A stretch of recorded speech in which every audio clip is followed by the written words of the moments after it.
Recorded. Okay. So we're now being recorded. Okay, you're on. Thank you so much. Awesome. Well, great to see Grand Street Democrats again. As we all know, general elections are. Hey, Marion, do you want to mute yourself for a Is little that bit? me? Or if folks can mute themselves. Yeah, can everyone mute, please? Awesome. Well, it's great to be here, and as many of us know, the election is just 2 weeks away, and so this is really important to talk about not only the candidates that would be on the ballot, but also some of the initiatives that are going to be on the back of the ballot. And so I'm honored to be here and just walk through why I believe we should all vote yes on these 4 ballot initiatives. So let's get started. The first ballot initiative is about being able to fund green infrastructure projects. And so this will create a fund that's $4.2 billion that we can spend on climate resiliency and pollution. And as you look on the screen, it breaks down what those $4.2 billion will cover, right? From retrofitting buildings to creating new wetland protection, from safeguarding from flood and prone infrastructure. We've been lucky on the Lower East Side that we do have resiliency projects in the works or coming in the works in the near future, but we have to do a lot more as a city. And this isn't gonna save us from climate change. This is just a good step that we need to take to start actually taking this seriously, right? It's not only passing legislation, but it's making sure that we can put the money behind it to make sure that we are protected, that we are sustainable, and that makes us attractive to federal and state funding streams, right? Typically, when the federal government looks at a local project, they're looking for a matching programs where the local, whether it's the city or the county, can put a certain amount to cover the whole expense. And by creating this fund, we are probably the most incentivized city in the country that's going to be able to win a lot of these proposals, especially since we're one of the communities that are most threatened by climate change. And so I don't know how we want to do this, if we want to take questions after each amendment or wait until the end of the presentation to do so. Why don't you do the presentation, Chris? Okay. And I'll ask people if you have questions to write them down so you can remember, or to write them in the chat. Is that okay with everyone? That's great. Okay. And the last 2 points I want to make about the first amendment is that most of the funds, about 40%, are going to go directly to disadvantaged communities. So the people that have been hit the hardest in climate change are going to be able to get money to defend themselves, to thrive in the future. As well, it's going to create a lot of jobs. It's going to create around 84,000 jobs within the time frame that we have to spend these 4.2 billion. Yeah. So we can go to the next slide. And so this is the second proposal, is to add a statement of values to guide our government. Right now, if you read our city charter, it's just a breakdown of a lot of laws that the city has developed throughout its years. But we really don't have a statement that says, like, this is what our city represents. We do a lot of speeches that this is a city of immigrants, this is a city of opportunity, but this will really create kind of like a value statement to guide our government, right? To strengthen our diversity laws, to respect all cultures and languages. And it's not only about ethnicities and cultures, it's also making sure that we're a city that's open to people who identify in different ways, people who have disabilities, right? This is making sure that whenever we pass a law, we pass a law that can encompass every person that lives in New York City. But it also does something really important. It acknowledges our past as well. It will make sure that we acknowledge that these territories were originally inhabited by the Lenape people. And I know Grand Street Dems have been doing this in a lot of their meetings to make sure that we all know where we come from and we all know what was taken away when this area was colonized. So I think it's not only remembering the past, but also a guide for the future and how we deal with a lot of the inequalities that we see, whether it's through housing, whether it's through programming, services, and even like what decisions we make as a government and as a body. And so this isn't going to have any legally binding jurisdiction, right? There's no court that's going to be able to look at this value statement and decide that someone has a stronger argument or not. This is more of principles, right? And who we are as New Yorkers and how we want to continue to make this city available to everyone that wants to live here, work here. So yeah, so we could go on to the third amendment, or third proposal. So the third proposal, which is technically the second city proposal, is establishing a racial equity office, plan, and commission. This is super important. Right now, not all agencies have an equity officer. And so this would create a permanent office of the mayor to focus and release reports to see where the inequalities are, where the racial disparities are, and create a plan every 2 years to lay out goals and strategies to minimize or eliminate a lot of the discrimination that we do see. And this is going to be appointed by the mayor, the speaker, the controller, and public advocate. So it'll have its check and balances to make sure that this isn't just another office that's solely controlled by the mayor and does what the mayor wants to do. This will have way more independence than we currently see. And I think this is really important because, for example, when we talk about zoning in our district, right? It's the community that develops these plans to show the racial disparity, right? We're the ones looking at the census to see that Chinatown has lost 14,000 Asian Americans in the past decade, right? What we have by having this office, it'll allow the city independently to do a lot of the work that scholars do, that residents do, to make the argument that certain laws should be done with because they are racist, but also give us a direction in the future to make sure that people have opportunities to live everywhere in the city, to have a job throughout any industry. And that's why I think this office is extremely important, because it will be a game changer on the data, on the information, and it'll give us kind of a clear guideline on what we need to do to make sure that this is a much more equitable city. And the final proposal is to measure the true cost of living. Right now, what we see is just reports from a lot of nonprofits. Sometimes the mayor's office, the speaker office releases reports saying how unaffordable the city is, but there isn't an independent study that takes into all these considerations, right? Not just housing, not just healthcare, childcare, food, transportation, even general hygiene products, right? All of these play a factor on whether you can live here. And what we've seen, especially through city planning and other agencies, is that they don't take this into consideration. And so, as a city, we can't change how we calculate the AMI, right? The average median income, for example, when it comes to a development project. But we can make an argument to developers and to city planning that we need deeply affordable housing because everything else around us, right, is much more expensive.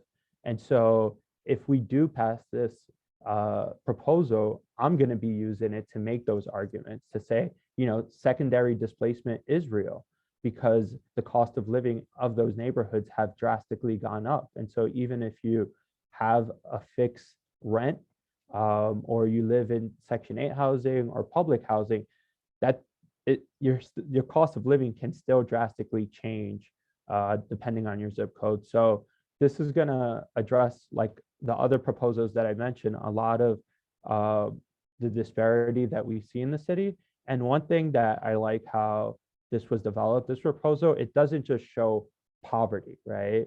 It redefines how we talk about how expensive it is to live in the city. So it gives more dignity on the language that's used, because typically what we see is like, this is under the poverty line or at that poverty line or above it.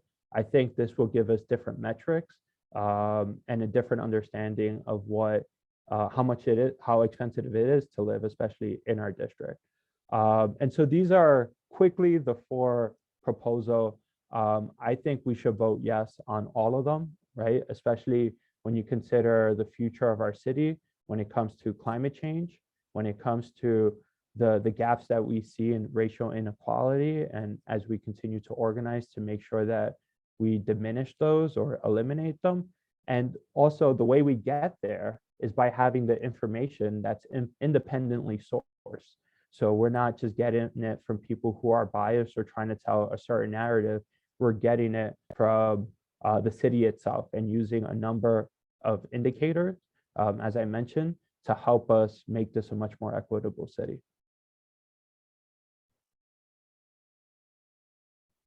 And so with that, I'm happy to take any questions. Carolyn Lasco, you're on mute. Marion, you're on mute as well. Okay. Yeah. Is it okay? Is anyone else waiting? All right, I'm gonna go ahead. So I dropped it in the chat. Thank you, Chris. Do you know what, so what I said in the chat is, you know, 2 things. First is accountability. Do you know, especially for the environmental proposal, what is in place or will be in place to make sure the money gets spent and gets spent properly? Yeah. And also sort of the same question for proposal 4 to make sure that these metrics are properly evaluated. And Can I suggest we go back over each proposal so everyone can ask the questions and maybe we can put them back up on the screen? Okay, that works. And then, so I'm sorry, Carolyn, I was muted, so I couldn't say that before.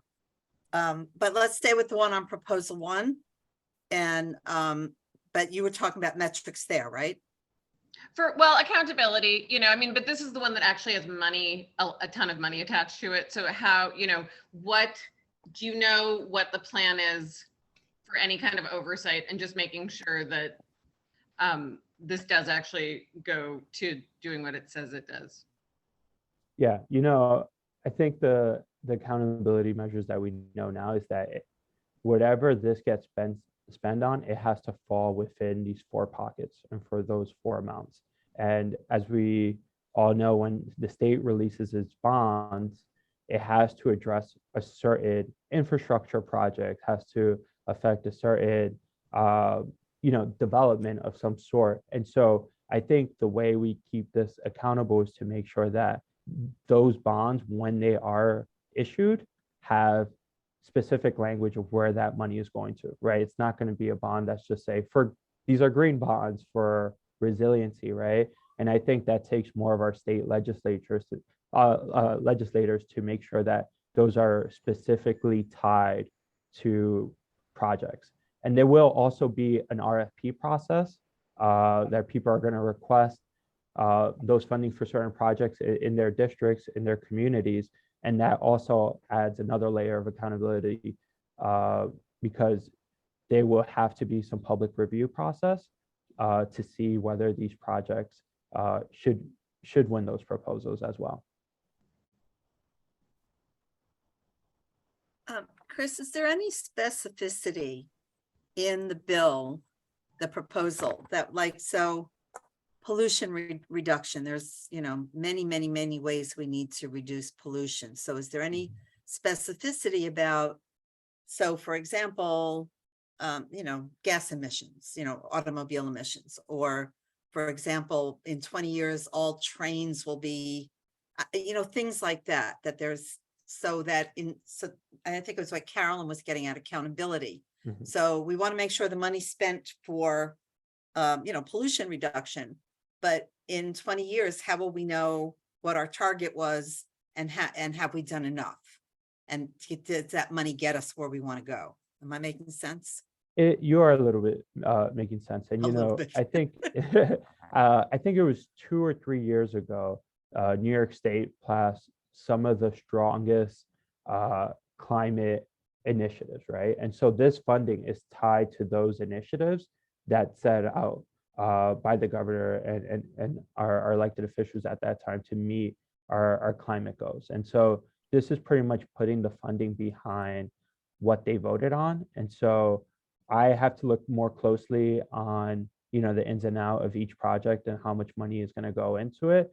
But this was kind of like why this proposal was brought up, to make sure that we can reach the goals that we passed, I think, 3 years ago. Mhm. Actually, let me add a part B to my question, Mhm. which is, so I guess what I'm trying to get at are issues of equity. So like there's an area in Queens that was hit really badly with all Mhm. the rainstorms that we've had. And is there some way of managing so that the new Penn, and I know this is state, so I'm speaking small rather than large enough, but that the new Penn Station area doesn't get all the money for good sewage, and we don't do anything to fix what's happening in Queens. We hope so, right? That's why it's great that there was at least 40% of this fund will go to directly to benefit directly disadvantaged communities. And this is statewide, right? So it's some of it will be in our city and some of it will be in other areas that are affected. But I think that 40% is really important because typically we don't see a certain percentage going to communities of color for the most part, or low income communities. Great, thank you. Anyone else have questions on this ballot proposal while we're here? Okay, let's move on. Sandra? No. Okay. Well, kind of, about the 8,400 jobs. They're probably going to be generated by a city agency. They're not going to use like Workforce One or Lesson. Who will be? It will be probably just the whatever government department giving the jobs. I mean, will it be like a local or It area? really depends on the project. I'm sure some of these jobs will be union jobs. Some of these would be contracted out to contractors that use kind of like workforce development. But I think the most important is to pass this proposal so we have access to those jobs and these green initiatives. And right, okay. Thanks. That's it, really. All right, we'll go to the second proposal.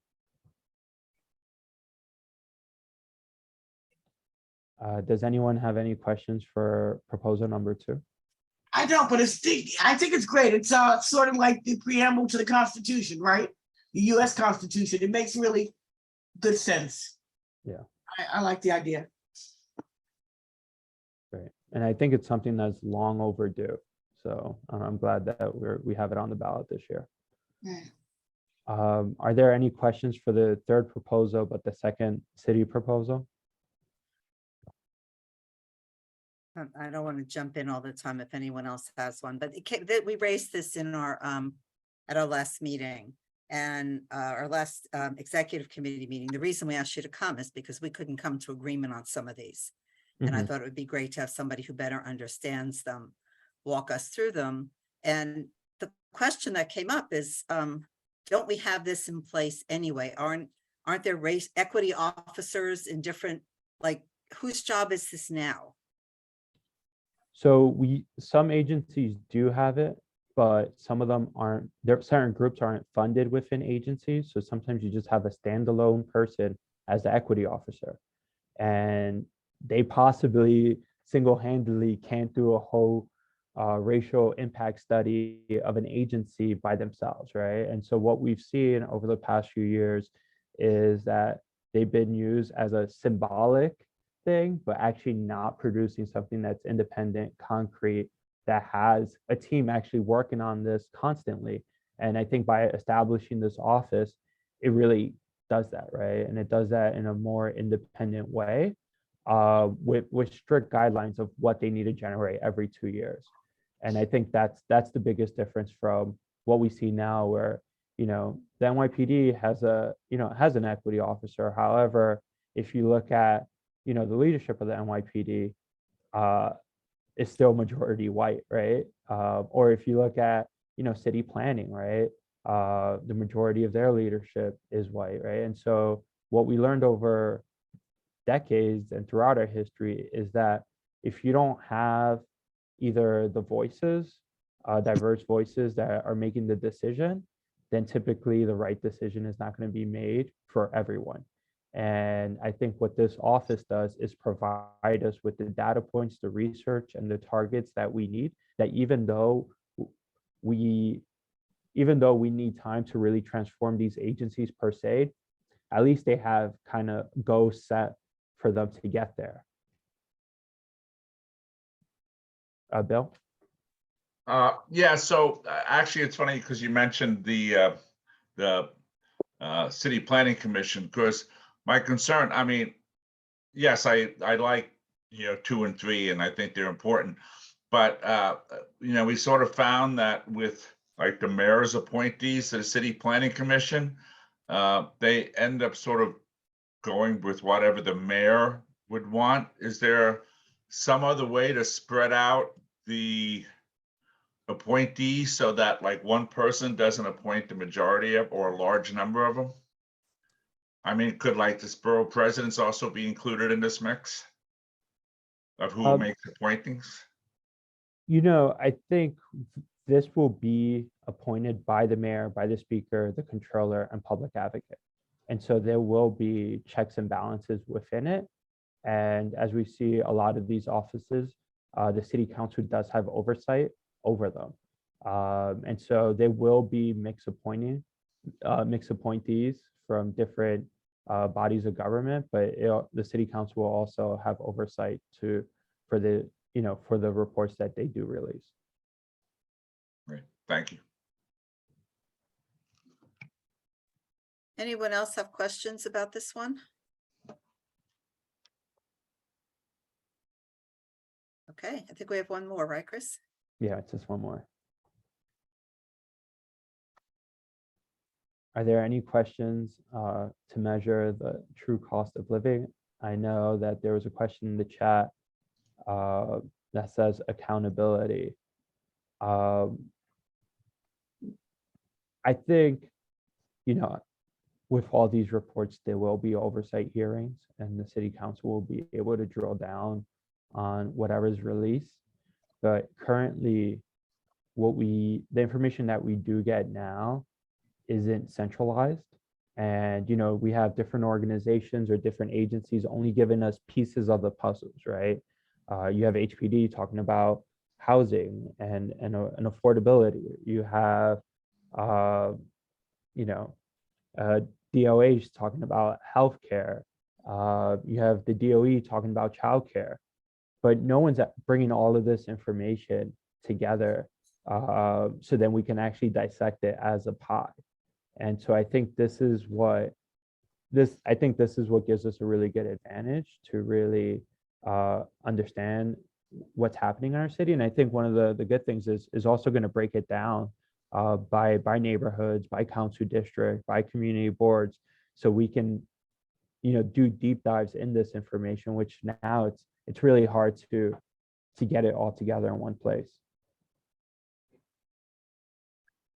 Chris, I think Carolyn's other question was about using this to adjust the AMI or maybe to replace the AMI, because Yeah, I know that's an Albany thing, but is there any thought that this will, have crossover benefits in terms of actually adjusting the AMI for the neighborhood or all neighborhoods, So it's on a federal level, which makes it a little bit harder that calculates the AMI, but this would definitely help our argument, especially with our congressional delegation, to say why it needs to change for New York City. But it's also going to help us on the smaller battles, right? And when I bring up like the Chinatown Working Group, or who knows other rezonings that they have in the pipeline, or which developers are going to come to our neighborhood and ask to build higher or wider, this will give us really good information to push back on that. And it's also one, as a council member, I'm constantly fighting to bring resources back to my district. And when they look at my district, they say, oh, you're District 1, you have Wall Street, you have Tribeca, you have Battery Park City. Mhm. Your district on average is fine, right? But what sometimes they don't realize is that we have people living in public housing below the poverty line. And this will allow us to use a lot of those informations that are much more specific to ask for funding for our communities that don't get those resources. Did that answer the question? Yeah. I mean, I always want everything to be like solved. I know. Well, all four I of know. these are going to help us. So, all right, this is another issue that came up when we were discussing this in the meeting, is that the accountability for spending, like there's some concerns, like on ballot proposal 1, this came up, like, so our children and our children's children are still going to be paying for these bonds, and we absolutely need a greener, and we really need all the things that it stands for. And we haven't done a great job as a society of making sure that these things actually get done. So those were the kind of questions that were coming up. We can't let perfect be the enemy of good, right? I love that expression. And this isn't going to solve all our climate change needs, right? This is just a drop in the bucket of what we need to do. The Army Corps of Engineers just released a report saying we probably need 8 times of this to protect the city and our shorelines. And so, I think this is going to get the ball rolling. And I think if you look at bond issuance, right? Typically they do it in phases, right? And so this will be a set of bond issuance to equal 4.2 billion, but we need to do a lot more, especially if we are going to invest in green technology, in infrastructure for the generations to come. And so, it might look expensive now, but it's definitely going to be much more expensive 5 years from now. What I see even on a city council level is projects that I don't fund this past cycle, like already are multiples the amount that they would have been if I would have funded them. Even the cost of aluminum as we speak is 30% more than it was 3 years ago. And so I think it's extremely important to get these bond issuance now, to keep our electeds accountable, keep the people that get these proposals accountable, and make sure that these projects get done, right? And yeah. Great, thanks. Any other questions about this or any? Carolyn, you had something else in the chat. Was it answered? Yeah, just about accountability and the AMI. Those were my 2 questions.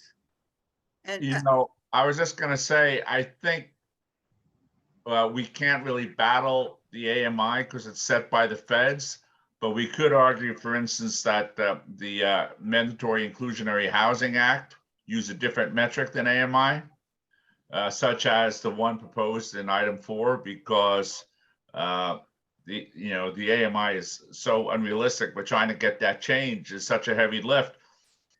The city council could just change the metric it wants to use, and I think the number 4 thing would be perfect. Yeah, I agree. And even before that change happened, it's definitely gonna supplement what we can ask for, right? And the information that we can give. Yeah, I don't think it's a reason to not vote for it. I was just curious if it would have impact on it. Oh, I thought of one other thing that someone said. So I'm just relaying this from someone else, but they were sort of like the statement of values feels like an empty gesture. And so just sort of like, what would you say to that? Which again, yeah. I want to sort of go back and say like, well, this is why it's not an empty gesture, you know? I think it's not an empty gesture because we've seen how bad our laws have been because we don't have guidance, right? We don't start meetings with an idea of what we're trying to achieve, values that we're supposed to have. And I think now, especially in the past few years, there have been greater conversations of what type of city we want to be.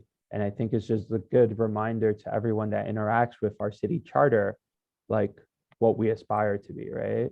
I think, it's easy to look at this and say, oh, bureaucrats are just going to bypass all of this, right? But we're actually here to make things better, right? And I think having these reminders every meeting or every time we look at a law or look to amend a law, that it's always in our mind of like, who are these laws going to actually affect and serve as well. I see Julie has a question in the chat. Julie, can you speak or do you want somebody to read it? I think she's at a doctor's office, so I'll read it. Yeah. Do you see the city council ever allocating more budget for environmental causes? Or will the city solely rely on debt financing to pay for environmental causes? Yeah, we throughout every city council district, many of us give our own money, the money that we have this fiscal year, to combat environmental causes, to combat climate change. We see agencies do it with their manpower, with their resources to act now.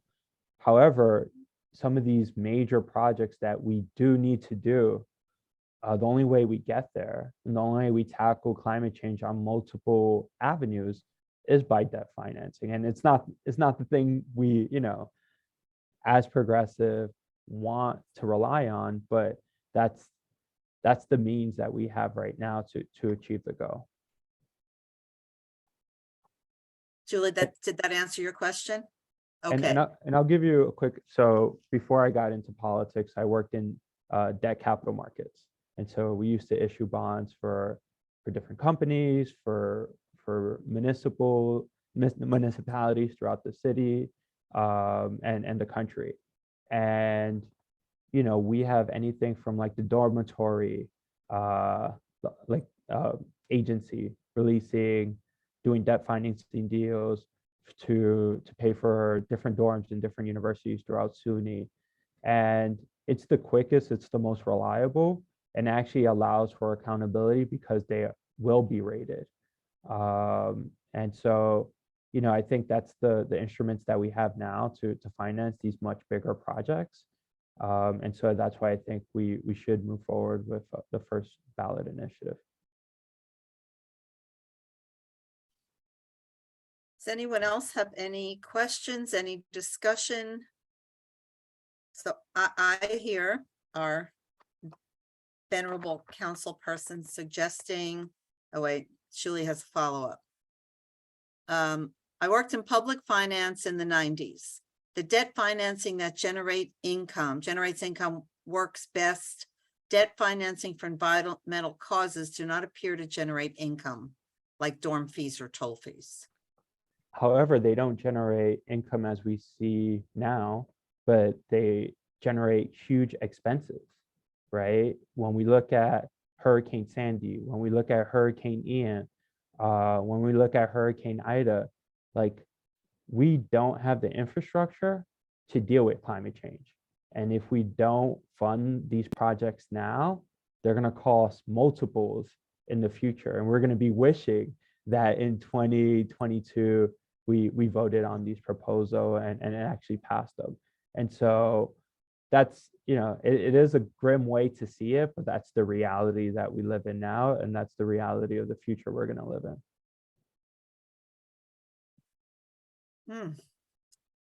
So what I hear is that you are recommending that if we're making recommendations to our club members, that people vote yes for all 4 ballot proposals. Is that correct?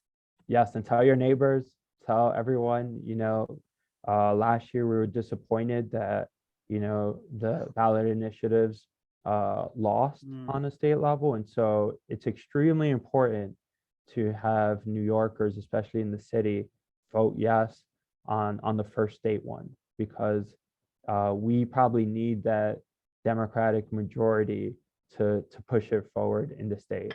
The other city ones I feel like will pass on a city level, but the first one is really key to make sure you get your friends out to vote. And even if they don't want to vote for a candidate, just make sure they vote for these ballot initiatives, because they're going to affect us for decades to come. Great.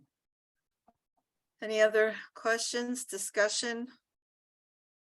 Thinking? People look like they're still contemplating. Yeah. Chris, I really appreciate you joining us. When we got into like, oh, yes, no, we were really kind of didn't understand all the subtleties. So having you come and explain them to us is really important.